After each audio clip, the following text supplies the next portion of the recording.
Good afternoon, everyone. Thank you very much for being here this afternoon for another regulatory topic with Dale Atkinson.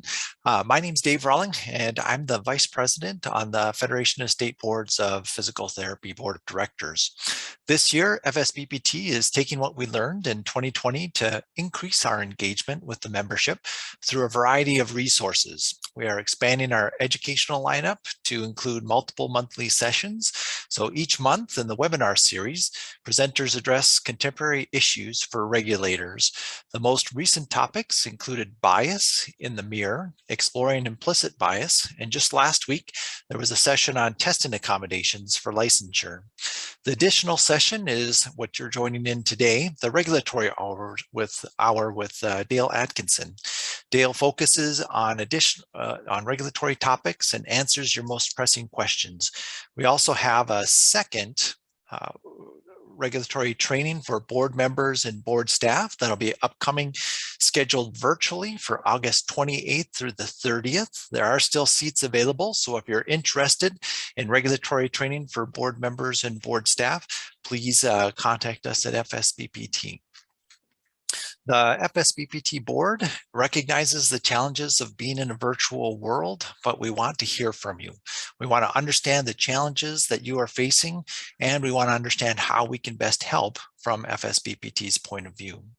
If there's anything that I can do for you to connect you with a staff member or board member so that we can get your questions answered or get you the resources, please feel free to reach out to me. Today, again, we're excited to have Dale Atkinson back for another session of the Regulatory Hour.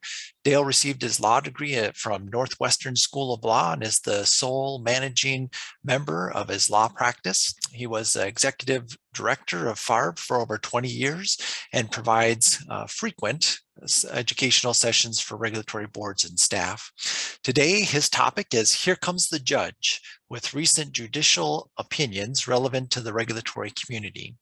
Also, we're trying something new at the end of the session. So after Dale's presentation from 5 to 5:30 Eastern time, we are having what's called a shop talk. So that's just going to be an informal conversation for you to share any concerns or thoughts or ideas that you might have regarding regulatory issues. So questions for today can be submitted in the chat function, or if you'd like, you can go ahead and unmute yourself and ask Dale the question during the presentation. I think he'll take either one of those. Since we are in the Zoom meeting room, if you can please keep yourself on mute unless you would like to speak to the rest of the group. And with that, I'll turn it over to Dale. Dale, thanks so much for doing the presentation today. And thank you, Dave, for that nice introduction, and welcome everybody to the August 2021 Regulatory Hour. As mentioned today, we are going to talk about top recent cases, and so I'll emphasize what Dave just said is unmute if you have something to say, or type it in the chat room. I think it's best for an adult learning situation for everyone to feel like you're free to participate in at any time you think it's appropriate. So take advantage of that. Take advantage of your time with your peers, your fellow regulators. So welcome. And as I start out all my presentations with a big sincere thank you. And so thank you to the FSBPT, the board of directors for allowing me to be a part of this regulatory hour. Thank you to the staff for all the work that they do to put this together. And the biggest thank you goes to everybody on the line today for what you do for regulation and public protection. I say this every time, so it may sound repetitive, but I say this at all my presentations, is you're not thanked enough as regulators. Many of you are volunteers. I know some of you are staff and executive directors, administrators, but you do deserve a big thank you. And in the climate that we're in and somehow the deregulation discussions that go on, I recognize what you do, and I think the public does too. So a big hearty thank you to each and every one of you. As I mentioned today, the topic is Here Comes the Judge, and so you can date yourself if you know who that is on the screen there. Feel free at any point in time to type smart aleck comments in here in the chat room as well if you'd like. So we will talk about cases, and I want to preface a lot of this by saying that enforcement is an extremely important part of what regulatory boards do. And enforcement then triggers potentially issues that might result in a dispute over actions taken by the board. Those are generally going to be legal in nature. And ultimately, everybody on the line knows it might get appealed up in the judicial system. And that's where I start to track the cases. It's very difficult to track cases at the administrative level. I try to at times, but I will say that in preparing for this session today, I will search all my data banks, which are quite extensive, for recent physical therapy cases that have gone up into the judiciary, and there aren't very many. And that can be a sign of many things. You can draw your own conclusions from that, but what I will be covering is some historic physical therapy cases, and then some recent cases that are not related to physical therapy, but they are truly within the regulatory realm of interest to you all as regulators that are on the line today. So hopefully, if it's a case outside of physical therapy, you can interpret that and digest it into the world of regulation, whether it's for physical therapy or any other profession itself. So bear with me on that, but if people have any comments, as I've mentioned, please unmute and feel free to speak up. So as is tradition, you all get to type in the chat room. This makes sure, one, you can hear me, and number two is I know you're actually paying attention. And I didn't number these, but we can go from 1 across all the way down to 9. So if you want to just type in how you're feeling today under this under the dog feeling issue, this is tradition. I've done this every week with a different picture. So somebody type something in so I can see that you're listening. We got a worried person. We got somebody that needs cuddles as well. So I can certainly understand that. And in the climate that we are in right now, from the standpoint of scrutiny of regulation, right on down to scrutiny of all the criteria for licensure that are being deemed by some to be barriers, I can see why there might be some cuddles needed, some hysterical issues, and perhaps some worried folks as well. So enjoy that. Again, as is tradition, I put a picture up of a TV lawyer, and then I always tell you it's not really me. And of course, that's not really me either. But as mentioned by Dave, I am an attorney in private practice, and I represent a whole bunch of FSBPT-like groups. And so you're not alone as a regulator. You're not alone as an administrator, executive director, or other staff, investigator, assistant AG. Take advantage of the FSBPT, its programs, and its opportunity to dialogue, as well as obviously use what are very important programs that lessen burdens on state government and that also promote uniformity. And so that's pretty much what all my clients do. Most all of my clients develop, administer, score, and maintain a uniform licensure exam program. So I'm involved heavily in the defense of those programs as they evolve and perhaps that are being looked at and challenged legally. So in addition, I do things like I'm doing now, and I do just a ton of board training. So hopefully you'll find some of my remarks relevant. And I will also say that when it comes to cases and when it comes to actually as much training as I do for board members, it's really all about issue identification. Nobody's going to know all the answers, but it's really about stepping back, understanding that there's an issue here, seeking advice if you need it, reflecting upon that advice, and then acting, or perhaps not acting. So as we go through the explanations here today of the cases, I'm not going to dive deep into the facts necessarily. It's going to be more about how the issues are important in the case and how they're important to you all as regulators.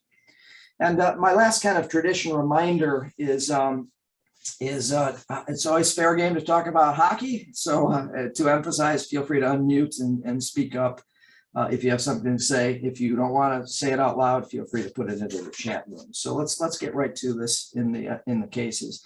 You can see what we've done the first several months of the year and what's upcoming in September, October, November, and December. So feel free to jot those down, put them in your calendars, and we hope to see you at all these events if possible. So I'm going to start off talking about a case that, as you can see from the bottom there, you'll see the citation to the case if anybody's interested in trying to find it. And I put a one-word or perhaps a short explanation in the box there to, one, identify what is the important issue, and two, as it reminds me what the case is about. But as you can see here, this case is from 1953. And so what I did search for, just out of curiosity, is to find the oldest case I could find through, the channels that I have access to. And this case popped up. I couldn't find any judicial opinions earlier. I did not expend a lot of time looking, but let's just talk about this case itself and the use of the word shall. All of you should be familiar with what a statute reads like. You should read your statutes and you should read your regulations. And they're boring. Some of them are very horribly written. They go through a political process. I understand that, but you are bound by the languages within those statutes. You are delegated with the authority, and you cannot act outside the scope of that authority. And if you do, issues can certainly arise. And so, in this particular case, we're dealing with in the 1950s the movement in Massachusetts toward actually regulating physical therapists and physical therapy. And so what the legislature did is they enacted a statute, and I'm going to, on a few of these cases, I'm going to read, so I apologize. I don't often do this, but the Board of Registration in Medicine, so this is under the, if you will, umbrella of human medicine, shall register as a physical therapist any person who applies for such registration on or before March 1st, 1952, who on the effective date of this act is a member of the Massachusetts Society of Graduate Physical Therapists. And that's a trade association, that's a society, if you will. So the first question when I read a case like this that comes up is delegation of authority. Can the or should the legislature recognize outside private entities, especially trade associations? And of course, in the 1950s, this would have been viewed perhaps much differently than today. But I would suggest that the delegation to a private entity that's in trade, and trade is in charge of promoting the profession, is probably an improper delegation of authority. So let's not go down too far down that legal road. But the important word in there, the Board of Registration in Medicine shall register if people are part of the society. Well, the Massachusetts Board of Medicine or Board of Registration in Medicine did not register everyone who met that criteria. It was litigated, and ultimately the Supreme Judicial Court of Massachusetts upheld the challenge, and many more people got registered because of that word shall. There was no discretion given to the board in this particular case. Now, I will suggest to you that this case probably would be interpreted differently in different jurisdictions. Excuse me, this fact pattern would probably be interpreted differently in different jurisdictions. And I have multiple more recent cases that the word shall has been determined to be not a mandate, and that there is flexibility and discretion in the regulatory community or the regulatory board itself. So step back, and the moral behind this case is the novelty of it being from 1953, but really step back, and as you read your statutes and you're asked to interpret certain language, remember there's some shalls, there's some mays and other words that are going to have meaning to you and legal meaning ultimately to the judiciary. So kind of an interesting way to start off our cases today, but there's really to talk about the language of the statutes themselves. This next case is from 1982 from the state of Iowa. In this particular case, we had an individual who had a complaint filed, a licensee who had a complaint filed against them. And so here's question number one is, how do you handle complaints? Your board and administrators on the phone or on the line today, or executive directors, what happens when a complaint comes in?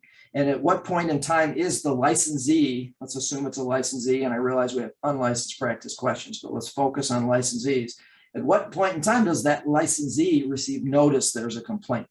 And if so, what does that notice say? And do you attach a copy of the complaint itself or not?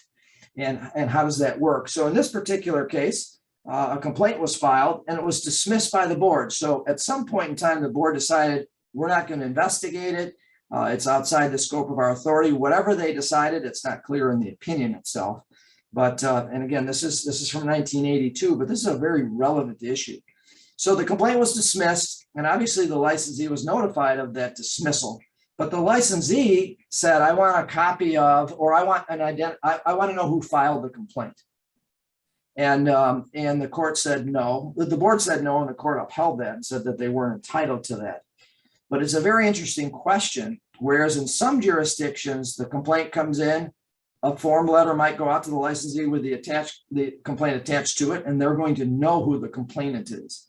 And is that a good policy? Is that good practice? You all can debate that and try to figure that out. But the issue that surfaces is at what point in time is the licensee entitled to know who the complainant is? In Iowa, according to the 1982 opinion, which shows to still be good law, by the way, according to the court, it says the identification of the complainant is not relevant until it ripens into a formal charge. So again, you all know the procedures. Complaint comes in, there may be some informal negotiations, there may be even a resolution quickly, but if there is not a resolution and an investigation ensues and ultimately a formal charge is rendered, at that point in time, the licensee, under constitutional due process principles, has the right to know who that complainant is. And so I see somebody in the chat here says their statutes are still from 1953. And so that's an interesting comment back to that very first case is how often are your statutes amended? Are they up to date? Many of them are not. And as I mentioned, many of them are poorly written. So identification of the complainant, you all decide, you all ought to know that. Your administrative team certainly is going to know that. This next case is a California case from 2017. We had here a pretty interesting fact pattern. A physical therapist who was who had consumed some alcohol was driving their car to pick up dinner to bring back home, and bumped into a parked car. So technically, this is a hit and run issue because the licensee now driver backed up to assess the damage and hit another car. And so we have a person who was truly impaired at least at that moment, if we're going to use that as a driving while impaired situation. She checked the cars, didn't think there was a whole lot of damage, and left the scene. Okay, so she gets dinner, goes back home, and she has wine, by the way, at the restaurant waiting for the dinner, goes back home and has wine at home while eating the dinner. And by then the police had been called because a neighbor saw this happen. The police showed up at the physical therapist's house and questioned this person regarding the activities that occurred in the car. Eventually, she was arrested and charged with driving under the influence, and so now we have a question and was convicted of that. The arrested for that, and she was convicted of hit and run, but not any alcohol-related issues. That was a negotiated settlement. These are frustrating for me from a public protection standpoint of why these things get negotiated down, if you will, but they do all the time. So she was convicted of hit and run, but there was no alcohol-driven conviction as part of this criminal proceeding. So the board stepped in now and said, well, there's a criminal conviction, so we have a right to potentially sanction this person. And I want to stop there and certainly make clear to everybody on the line right now, you as a board with your administrative team and your counsel are going to decide what should be prosecuted. I'm going to use the word prosecute, administratively prosecuted, and perhaps what shouldn't. So you're going to have a process for that. So don't take my remarks as being insensitive to the licensees. Everybody's entitled to their constitutional rights and they should be granted them. And so that's just part of the process. But your role as regulators and public protectors is to step in where you deem it to be appropriate. So now you're going to ask yourself here, in this case, okay, bumped into a few parked cars, and that's now a criminal conviction. Is that sanctionable against a license administratively? Part two to this case now is, well, do we have an impaired practitioner? And so ultimately, in the end, what happened in this particular case is the board sanctioned this licensee for both the hit and run and the excessive use of alcohol, and I believe they actually wanted to require an evaluation of this person. So ultimately, the court held that the criminal conviction of hit and run, believe it or not, is not related to physical therapy practice, so that the court said that's not relevant in a subsequent administrative action. So we can all scratch our heads and say, is that the right opinion or not?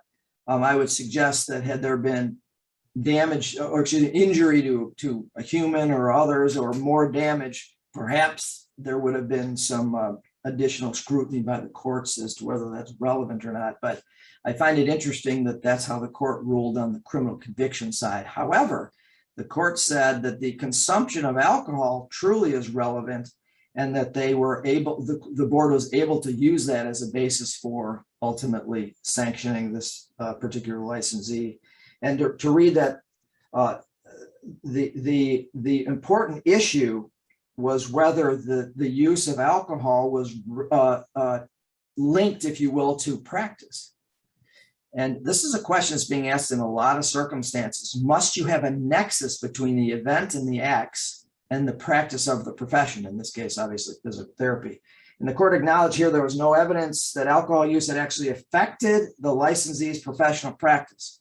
So they weren't coming to work impaired, perhaps, or anything else, but concluded that the board was not required to make a separate nexus finding based on the analysis of this particular statute in California, which is where this case was determined. So step back now and ask yourselves, must you have a nexus to practice if you are going to sanction someone for activities that are, if you will, outside of the bounds of practice? So it's not a malpractice issue or substandard care or something else. It's truly outside. And I would suggest and hope actually that your boards have quite a bit of latitude to protect the public, especially in a case like this. I would have thought a hit and run is enough, but just to clarify for the record here and for our discussions, it was a misdemeanor hit and run based upon the amount of damage or the lack of the amount of damage that was done. So very interesting case. It's a long opinion, 2017 out of California, but I think it's enlightening as to some of the important issues that do surface. So, and somebody says it sounds familiar in the chat here, and considering the underlying acts, and so there's a whole lot going on that issue in this particular case. I think from a kind of a movement standpoint, the nexus to practice has gained a lot of momentum. A mandate for nexus to practice has gained a lot of momentum. In the past, it may not have. And so if you have a pharmacist who is defrauding the government by not filing tax returns, is that related to the practice? Versus a pharmacist who's selling drugs out the back door and everything else. And so these are really important questions. To me, everything has a nexus to practice, but I realize that's not advice to you all, and that's probably not an approach that could be taken with a straight face. And so this next case is a 1999 case out of Delaware. We had an individual who was licensed in Vermont and was seeking reciprocal licensure into Delaware.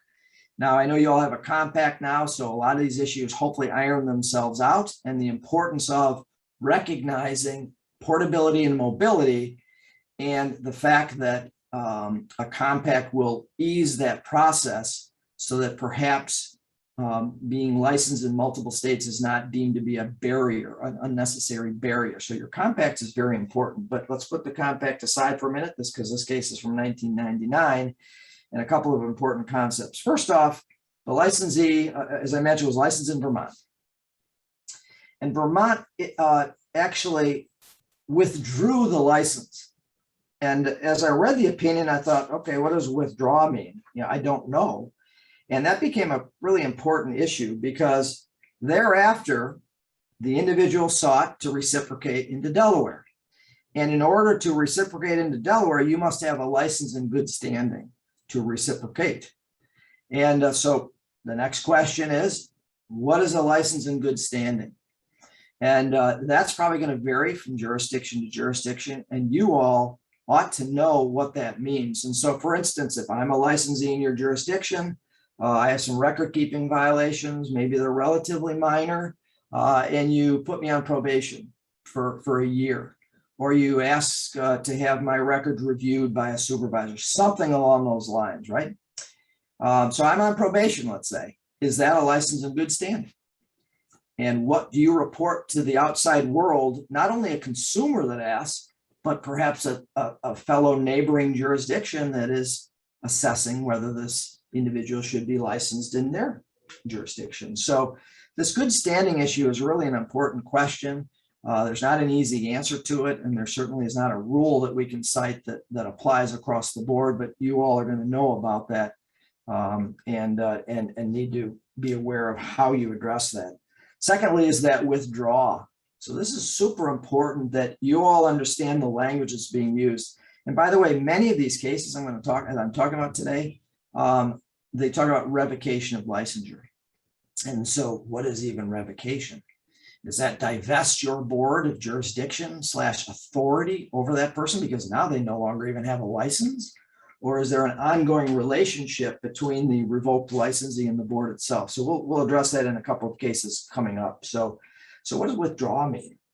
And where did that word come from? I can't figure it out by the opinion here. It is from 1999. And so, we'll keep an eye on the fact that this is, 20 plus years old. But he was actually denied the license in Delaware, and that was upheld by the court. So the bottom line here is that he was not eligible under reciprocal statute.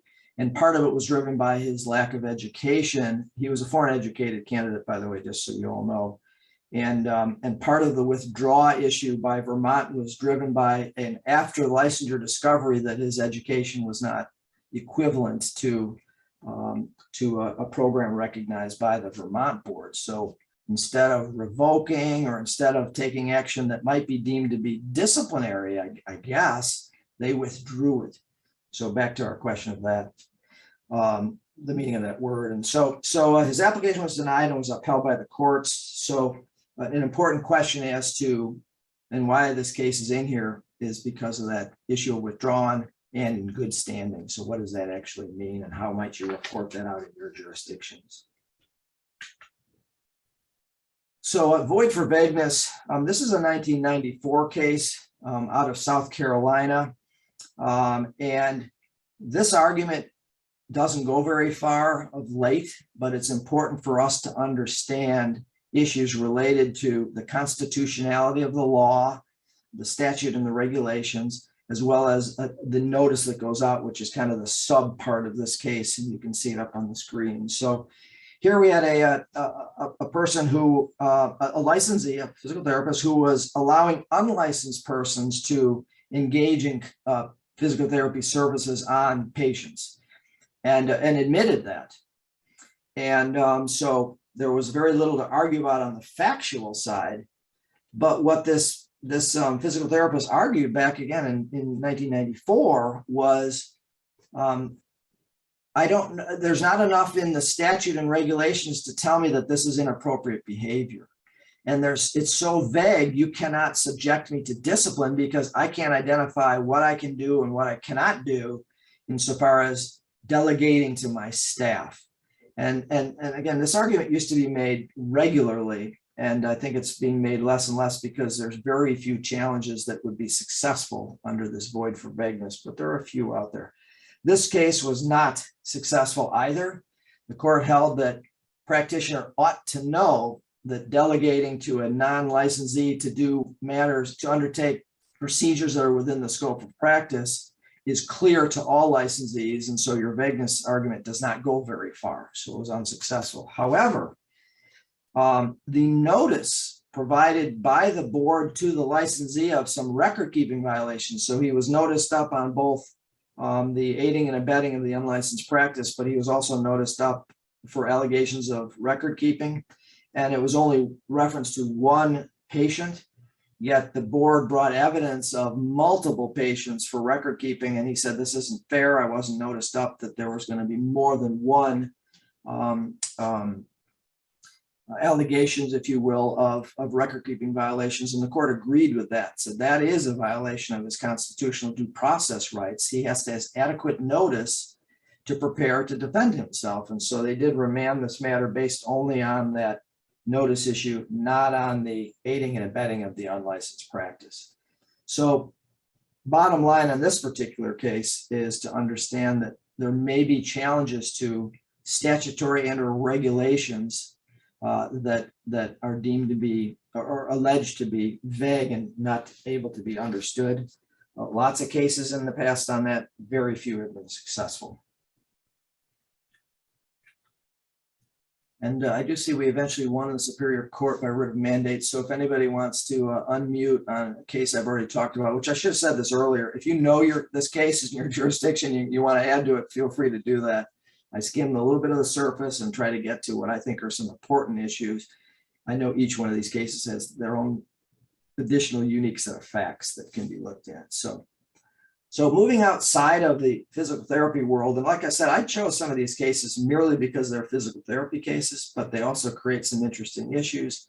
Apologies that they're a little bit older, but I think they're still instructive today as to regulatory issues and importance. So this case I found to be interesting. It's a 2018 case dealing with the barber examiners out of Pennsylvania.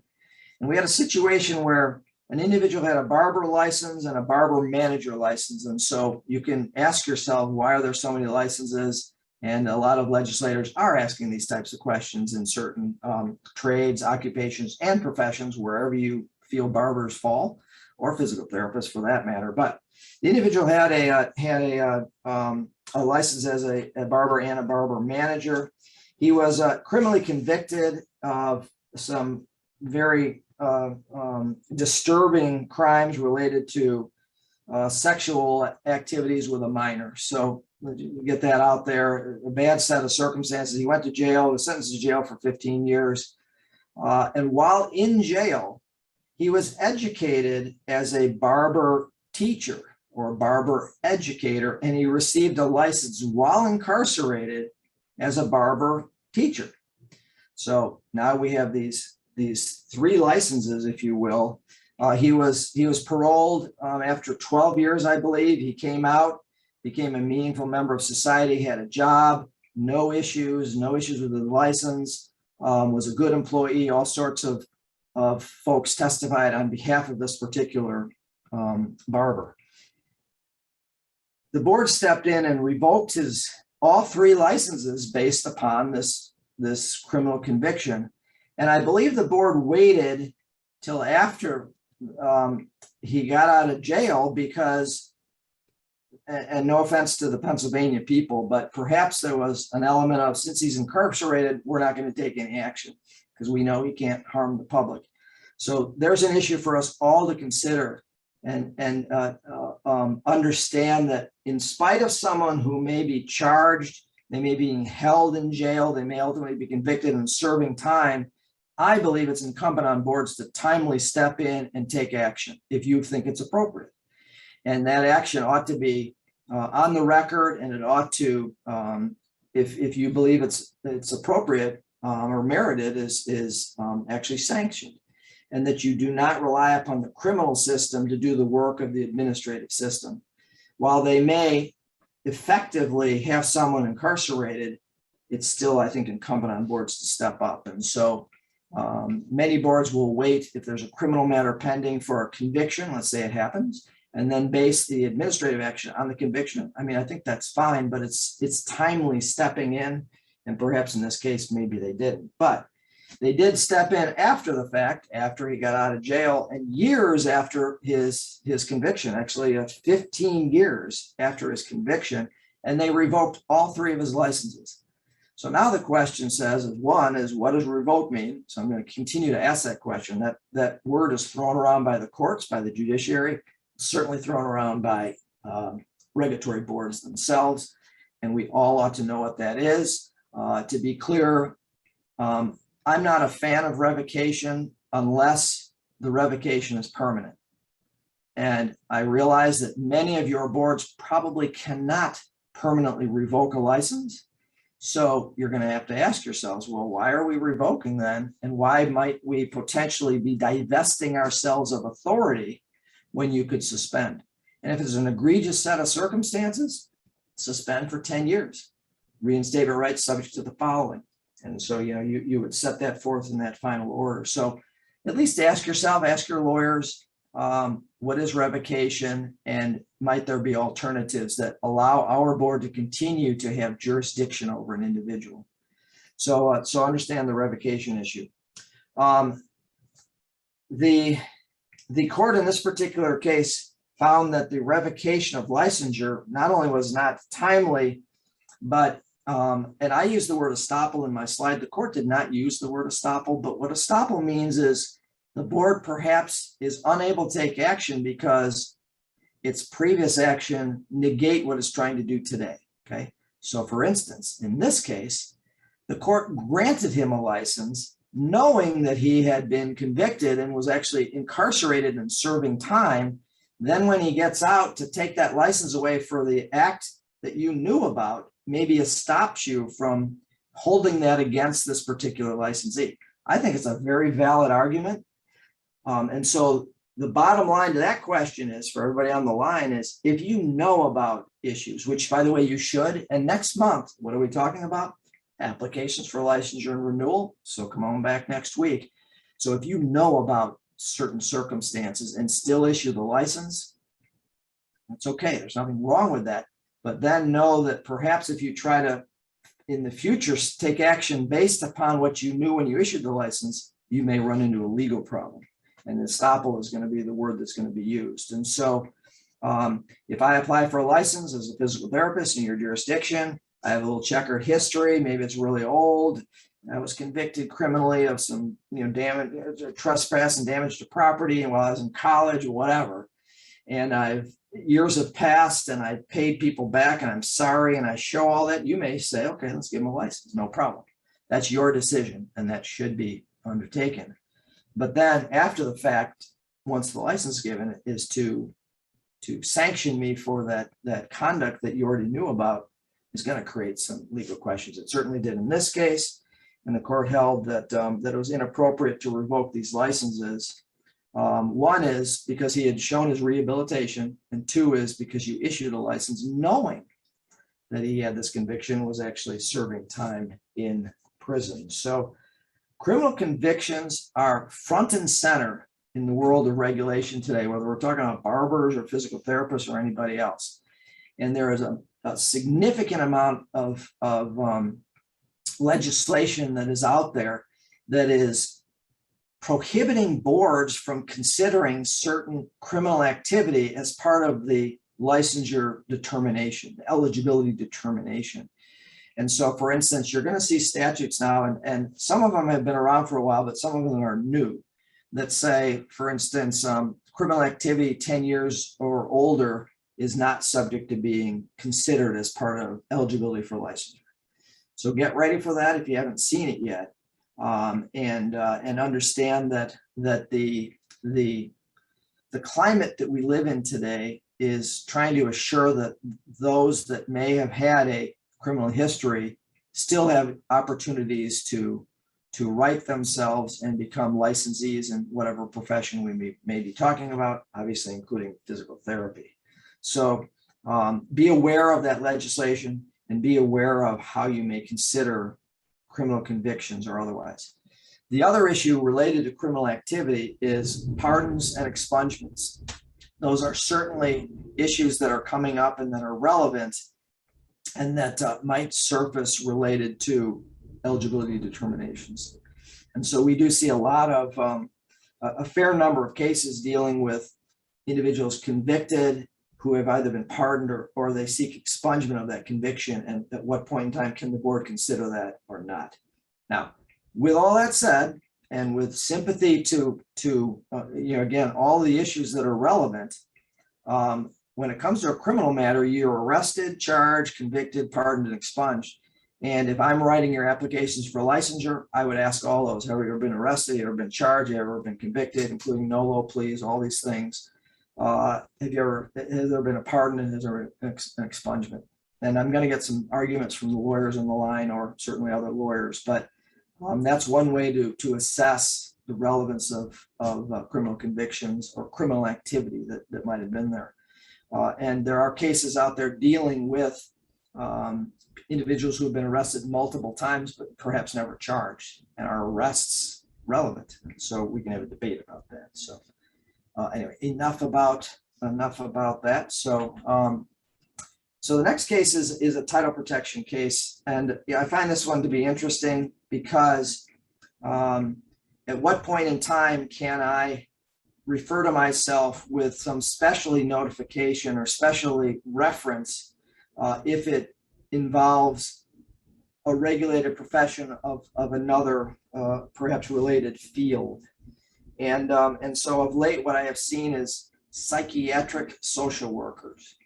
Okay, and you can see geriatric, you can see neurologic, and others. And at what point in time can I call myself something and where might the medical board or other relevant boards step in because they're concerned over misleading to the public. And I say that with a straight face because I realize the medical boards perhaps are a little more protective of their turf than maybe we would think is appropriate. But be that as it may, this is being recorded, so I'll be careful with my words, hopefully. In this particular case, in 2018, in November, the New Hampshire Board of Nursing adopted a position statement. And so question number one is, what is a position statement, and does your board recognize those? Are you able to have some declaratory statement that says this is okay or this is not okay? And this is very relevant in the world today of technology advancements, COVID, and interstate practice via virtual means, all the things that are going on that really are putting pressure on a state-based licensure system like we have in the US. And so there's a lot of activity around this. But related now to title protection, the position statement of the New Hampshire Board of Nursing said that nurses are able to call themselves nurse anesthesiologists. I can't say that word, by the way, so I apologize. Or a certified registered nurse anesthesiologist. And so now that word anesthesiologist is going to perhaps trigger the medical board to want to step in, maybe, which of course they did. And there was a dispute over whether they can, whether nurses can call themselves that or not, or does that fall under the domain of the Board of Medicine, and how might these two come together? So with that said, the lesson about any case like this is I hope boards talk to each other. And I don't want to sound too naive, but meet with other boards. Physical therapy boards ought to meet with veterinary boards or chiropractic boards or any other boards you feel are relevant, so you can talk about your scopes and where you may have agreement and disagreement and recognize that there's overlapping scopes. So these intrastate multiple board meetings can be very important to resolve issues in advance so you don't have litigation over it. And I guarantee you, if boards start fighting with each other about turf, everybody loses, and the politicians will eventually step in and take action. And when that happens, that's not always necessarily a good thing. We know that. So in this case, again, the position statement taken by the board is that nurses can call themselves that. And the medical society and the Board of Medicine stepped in and argued that they can't call themselves that. And so it became an issue first off of the First Amendment. Okay, so at what point in time can speech be limited? And commercial speech is subject to limitation. And so we all want to run around and trumpet the First Amendment at times, but it is subject to reasonable regulation, commercial speech, if it's misleading or otherwise. So the board probably has the right to step in here, and that's what the court found as well. So it was allowed to look at this. The question is that then eventually came up is whether the Board of Medicine has the authority to dictate and limit actions of those outside of medicine, of the physicians themselves, because they're over here now in nursing. And the nursing board, of course, said using this language is okay. And here the court truly punted. This case is from 2021, so this was decided in March of 2021. It's very new. But I'm going to read just a little bit here, because here's where the court truly punted and said this is a legislative issue, not a judicial issue. Two members of this court believe that the Board of Medicine's statutory authority is limited to physicians. So they said it's a limited scope. That's who you deal with, not nurses. And you perhaps should not have the authority to step in. These two members of the court would hold that the Board of Medicine's declaratory ruling is ultra vires. And so everybody should know ultra vires is an act outside the scope of your authority. And so I think I said at the very beginning, you're authorized by statute, you act within that authority. If you act outside of it, it's going to create legal issues, including potentially loss of immunity privileges. So you want to be really careful about this. So there's two members of the court, and this is the Supreme Court of New Hampshire. There are two other members who agree with the Board of Medicine that the statute broadly authorizes the board to regulate the practice of medicine, including the authority to limit the use of titles by non-physicians. So here the court truly has a split, okay? And they couldn't come to terms here. So what they ultimately said regarding the issue of the Board of Medicine's authority is that the regulatory authority of the Board of Medicine in this arena implicates public policy determinations that are better left to the legislature. So they truly punted this back. I would suggest or guess that New Hampshire will have some legislation coming out relatively soon that tries to resolve this issue, perhaps, or it may not. And in the interim, the nurses will use those terms. And I think this will all now turn into a political issue and the lobby that might eventually come out of that. So more to come on that particular case, brand new. But it is a title protection issue and what can and can you not call yourself under First Amendment and other issues. So decide whether you have the authority to issue declaratory rulings, number one, and number two is a good idea to do that. And this is truly a debate worth having, and that is, do we declare something as a board because you got to live with that declaration, or do we say it's up to you all to figure it out and let the court system determine that? And you're going to find boards that go both ways on that particular issue. So this next case is extremely important from the standpoint of language and what is an expired license. So here we had an individual pharmacist. He had a compounding company, and he was ultimately charged under federal law with activities related to his compounding practice, truly right within the wheelhouse of being a pharmacist. And he was eventually convicted for conspiracy to prevent the FDA from finding out what he was doing and distributing numerous drugs that were under and over potent and introducing adulterated drugs into interstate commerce. So he was convicted and ultimately was sentenced to serve time in prison. So this is a big issue, obviously. Now, in the middle of all that, the board stepped in and said, well, gee, maybe we need to take action against his license. So they were keeping an eye on things. And while they were investigating, the pharmacist let his license expire. So in other words, he did not renew his license. So this is a very important question that you all should ask yourselves is how do you deal with a non-renewed license? What is it called? Does it expire? Is it revoked, terminated, whatever language? But I would suggest to you that when someone doesn't renew their license, is that you enter a final order at a board meeting that says non-renewed, grace period is expired, their grace period is over, expired, and therefore the license is, and you pick your term, okay? Invalid, expired, no longer, able to be used, terminated, revoked, something, and that an individual then seeking to reinstate that license has to go through a certain procedure. Now, I know that sounds cumbersome, but it certainly sets the record straight so you know how to handle a situation like we're talking about right now.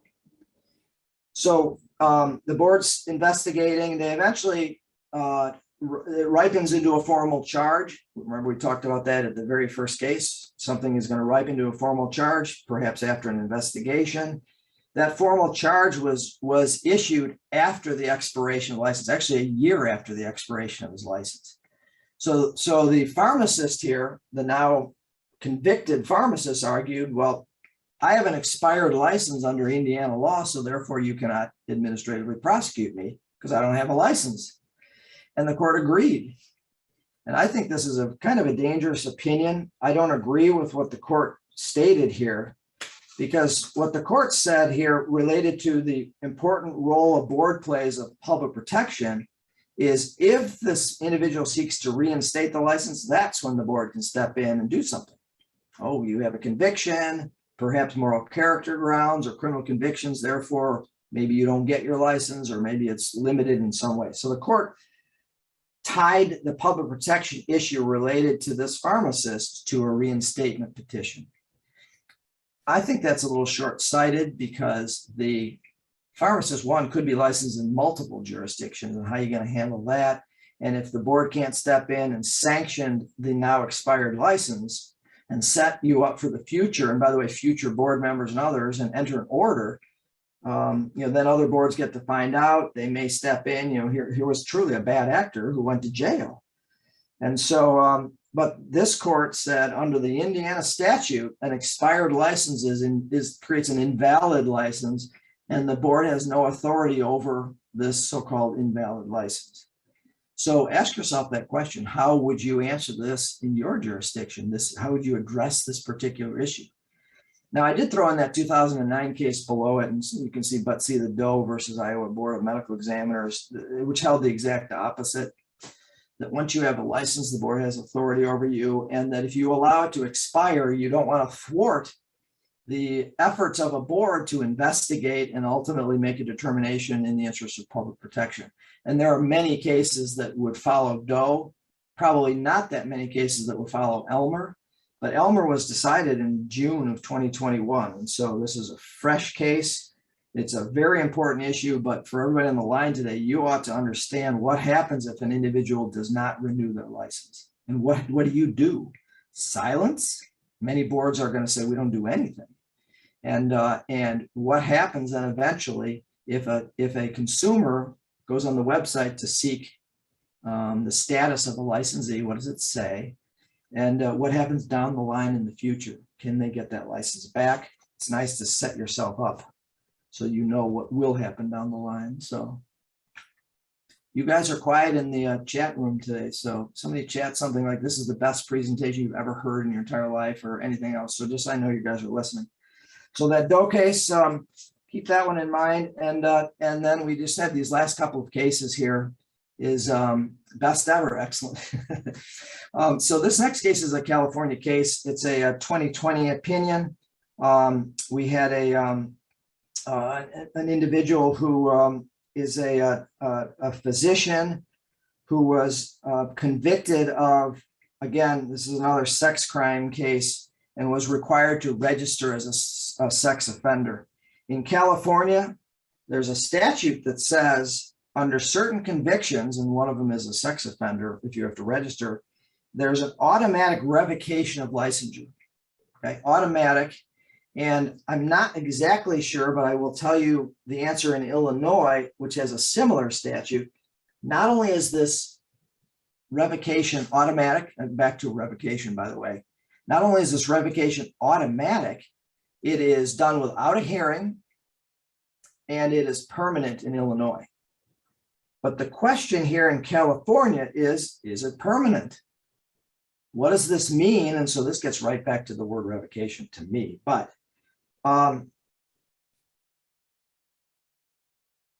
after the conviction and the revocation, the board and the licensee here stipulated to the revocation of the license and agreed that if this licensee, this physician, were to ever file an application for relicensure or reinstatement, the board would treat it as a petition for reinstatement. So that's the next big issue that everybody needs to learn from. And that is, if someone is licensed in your jurisdiction, and as with the previous case, they don't renew, let's say, and they eventually somewhere down the road want to somehow get their license back, to me, anyone who is licensed in your jurisdiction who allows it to either go away, lapse, expire, if it's terminated, if it's revoked, if it's subject to a suspension, whatever, it is always a reinstatement petition. You want that individual to have a straight line of history that you can follow, as opposed to, oh, it was taken away or I allowed it to expire. I'm over here now seeking a new license with a new number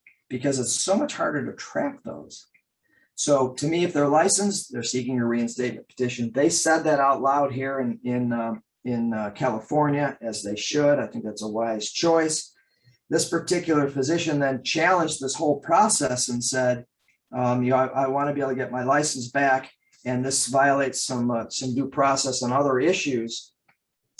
And that the fact that I can't get my license back. Well, the case turned on this on a technical issue related to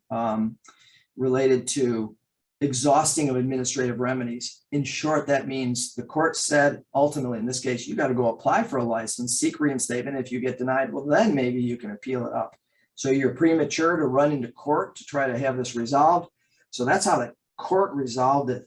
but it's an important issue as to how you handle matters related to reinstatement versus otherwise of a sanctioned licensee. So everybody understands. So hopefully you all follow that. So Oregon is like California with different words, lapse for 5 years and then moves to expired, and they must reapply for a license. So I would ask whoever wrote that comment, when you say reapply for a license, or is it actually a reinstatement petition? And there's distinctions between that from the standpoint of history. And so think about that and formulate the issue and seek advice from your lawyers, by the way. So I always say that, make sure that you don't run off and say, Dale said this. Get advice from your lawyers and try to figure it out. So I have one more case that is a free speech case.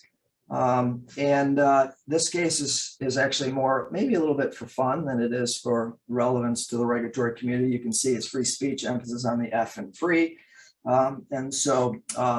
had an individual who was a cheerleader, was on the JV team freshman year. On sophomore year, she thought she should make the varsity cheerleading team. She didn't. She was still on the JV team, and she went on social media. And the reason I put this case in here is a social media presence here. She went on social media, posted a picture of herself giving the finger, and she used a lot of very foul language about the school, the cheerleading, the softball team, and everything else. And so this was done on a Saturday. It was done outside the school, and it was done on her personal social media space.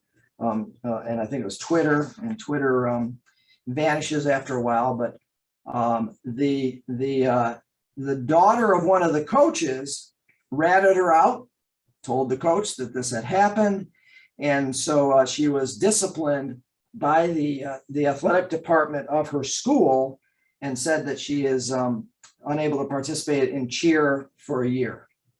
And she filed a lawsuit under the First Amendment and was successful, and the court said that her speech is protected. And so it's supposed to make us chuckle, maybe just a little bit. Yeah, I feel for the both parties here, but how do you enforce some rules and policies of the school?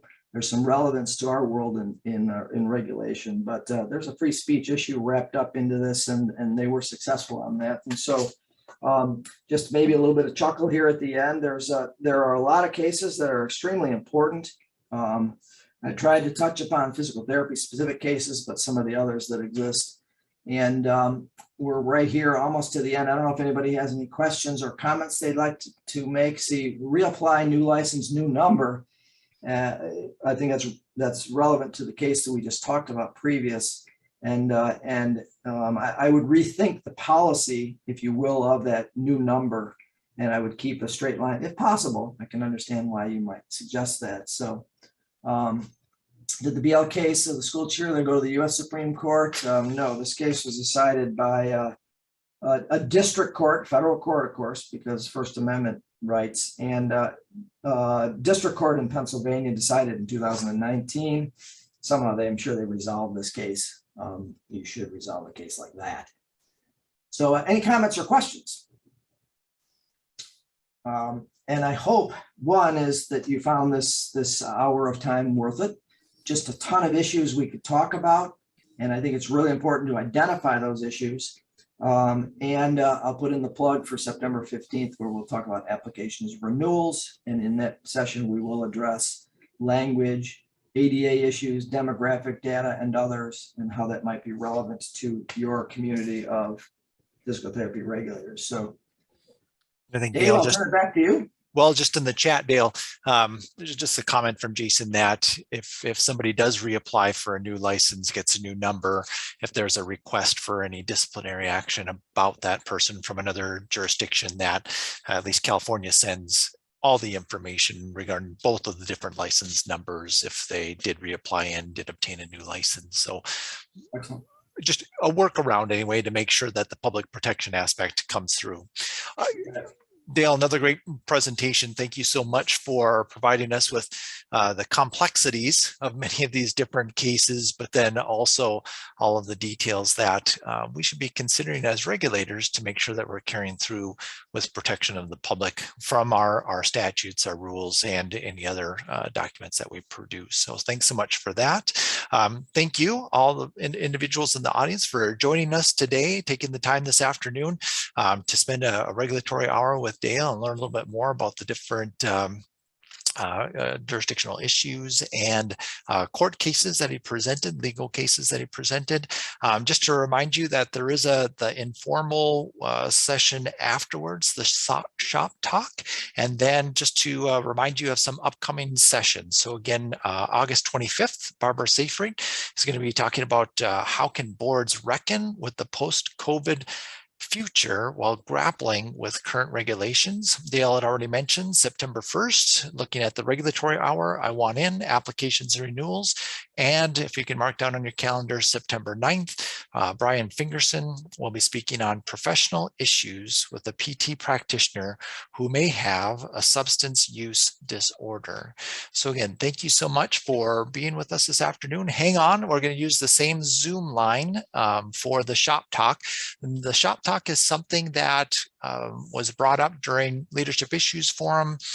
We've heard back from our members just for some additional time to be able to have informal discussions with other jurisdiction members about issues that might be going on, how things are moving forward. So there is not necessarily a planned out schedule or topics. It really is kind of a free-for-all if you want to stick around and just bring up a topic, bring up an idea, or mention what might be going on within your jurisdiction. Again, thanks so much, Dale, and we'll move into shop talk. Anybody have a topic?